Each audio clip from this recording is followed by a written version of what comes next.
Now, let me welcome my panelist on the show, KP Fabian, who's a former ambassador and also an expert in the domain. We welcome you on the broadcast, sir. KP Fabian is the former ambassador of India to Qatar, and I appreciate you joining at this moment. Sir, the uprising in Bangladesh continues to give more worrying news for India, and we see as the updates, the formation of the new interim government is the hot topic when we discuss about the deliberations that are going inside the country, which is standing right now in shambles.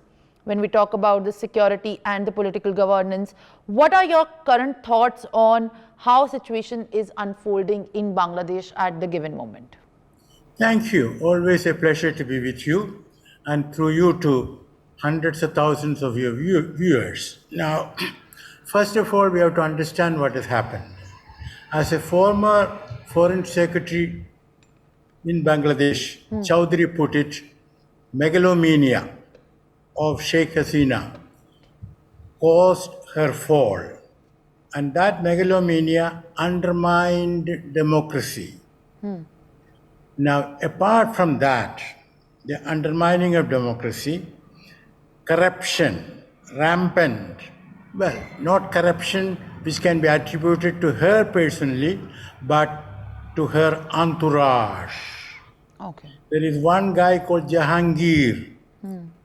He was a peon in her office, and he has amassed 400, mark my words, 400 crores of Dhaka. And when she was asked what she was going to do about it, she said she would take action. But by the time the guy was in the United States. So, corruption, then youth unemployment. On top of that came her reserving government jobs, 30% for the children of those who fought in 1971. And on top of that came the belief, right or wrong, among the public that false certificates were being issued by some people to make you eligible for getting that concession. And those who issued the false certificates, of course, made money. So this is what has happened. Now, coming to what might happen, it's a developing, unfolding drama. One has to be very careful, but it is our hope, especially those of us who are in India and who have dealt with Bangladesh. I was Deputy Secretary of Bangladesh after 1971, you see. And it is our hope and prayer that Bangladesh will move towards democracy. And the best way is for an interim government, what one may call a technocratic government, and that government should, as soon as possible, not tomorrow, conduct elections which are fair and free. That was not the case in January this year, when Sheikh Hasina got her fourth term or fifth term, so to say. So that is what is most important. Now, coming to relations with India, whether it is correct or not, there is an impression that the Indian government had put all its eggs into a single basket. Now, that is rather not very diplomatic, but whether that impression is correct or not, India has to be very, what shall I say, watchful, and don't give the impression of interfering in the internal developments in Bangladesh. And India should be able to work with anyone who comes into power in Bangladesh. India should not give the impression it has any preference for a person or another. I would just like to bring a small point here, which you were mentioning, that when we talk about the ties of India with Bangladesh at this given point of time, it's very critical, and all the more reasons very significant as well to watch, wait and watch very carefully what's unfolding in the interim government itself. But what I want to essentially learn from you is that, in your opinion, she was just elected 8 months ago. What has really led to Hasina's downfall.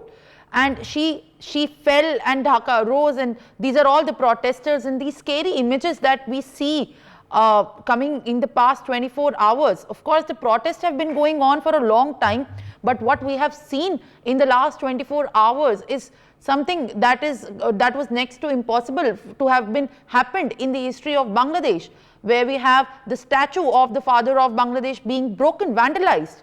And these are all very scary images for the message to be going out for the stability and the sustenance of a government in the neighboring nation.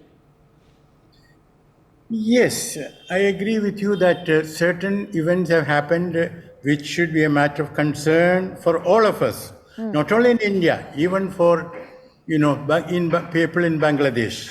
I mean, imagine, vandalizing the image, statue of the father of the nation. But what we have to understand is that, when people are in rage, they do things which they should not be doing. But we should not perhaps, I say perhaps, read too much into it. And it is possible, in my view, for Bangladesh to settle down and open a new democratic chapter. Now, coming to India, we know that more than 7% of the population are Hindus, and attacks against Hindu temples, which have unfortunately taken place, attack against the Indira Gandhi Cultural Center, which has again taken place. Now, these are very unfortunate, but we should respond in a responsible manner. And I saw some statement by somebody in West Bengal, not from the government, saying that 1 crore are going to come to India as refugees. Such statements are unfortunate and irresponsible. We should show calmness, maturity, and determination in handling this crisis. What essentially do you also think about the influx of refugee here in India? Because as all eyes are there on how the situation goes further, as far as the political leadership is concerned in Bangladesh, not so many confirmed. Of course, there are faith in the formation of the new government, which is going to have take some time to prove the stability as well, if it at all sustains. What about the possible ramifications when the influx of refugee is concerned back home?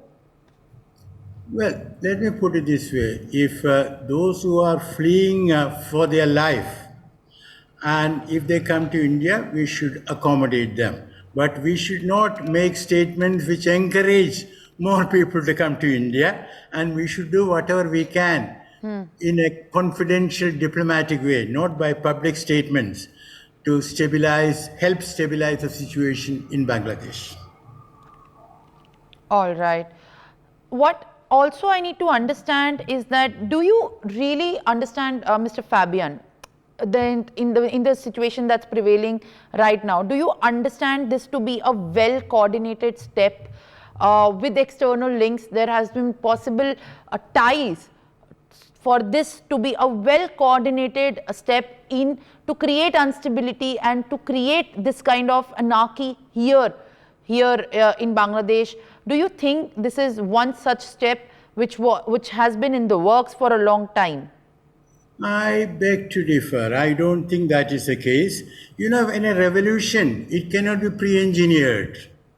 Okay. Of course, there may be external forces acting, but one should not overestimate the importance of the external forces, whether from the United States.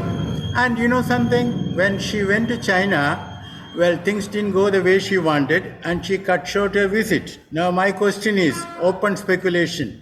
Is it the case that China was in contact with the ground realities and had anticipated her downfall? So let us not give too much importance to external forces. Of course, ISI must have been active. Okay. Jamaat is active, but then Jamaat is an internal force. It's not an external force. Also, one more point which we need to understand at this given point of time, that as of now, Sheikh Hasina continues to be in India. India has given and indeed received her after she wanted to flee the country after violent protests erupted, and now we had our top officials deliberating about what should be the next step forward in maintaining her security as well. Is this how India should be behaving at this given point of time? We have US right now speaking on this matter, saying that whoever gets to make the government in Bangladesh should be in a democratic principle manner. But when we have, as a neighboring nation, we have acted swiftly. And when we have done that, what message essentially this is going to lead into? And also, in your opinion, is this the way India should be going forward with this kind of crisis, which has been unfolding for a long time? Or, of course, it was unexpected and unprecedented, but is this the right way India should take this forward? Thank you. In my view, India did the right thing in giving her immediate asylum. If she had not been able to leave Bangladesh, of course, we are told that the army gave her 45 minutes to decide. If she had not come to India, she might have gone elsewhere. She might have gone, for example, to China. But India did the right thing in giving her temporary asylum.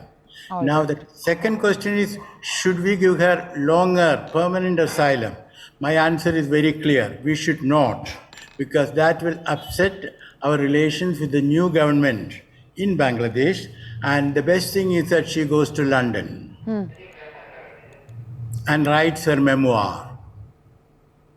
In your opinion, that's the right thing for the former Prime Minister of Bangladesh, Sheikh Hasina, to go to London? All right, we appreciate you giving your time and your detailed perspective as of now, what remains to be the next immediate prospect for the Bangladesh crisis. Mr. Fabian, thank you for joining us on the broadcast. For more such videos, subscribe to the NewsX YouTube channel, hit the bell icon.